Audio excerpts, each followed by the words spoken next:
Les no ka kombe du La Ligue mapiny mar Wakeni National Super League Banglo Club mar Mombasa Olympic gondi ade kuma hariyo lap Madandora Stadium me county ma Nairobi. Loch ne All Stars miyogi otiko mar tuge league maduong' e season manyien.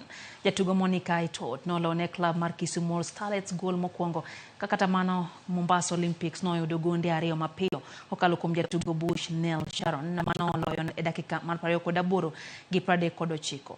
All Stars noduogo bang' jotugo wuok e yueyo gi paro mopogore ka jatugo Oraro Rosemary gi Etot noloyo gonde ariyo mano miyo Kisumu All Stars loch gi okombe. E tugo machielo gol mar jatugo Linda Juang e dakika mar 29 nokonyo club mar Kispe ng'ado tiko mar donje league maduong' mar Wakeni bang' loyo club mar Kayole Starlets gol 1-0.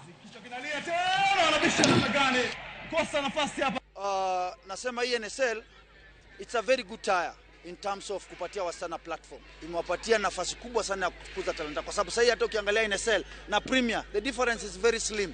Kwa hivyo imewapatia very good platform na ningependa ikue zone moja kushinda kuwa zone 2 so that ikue more competitive.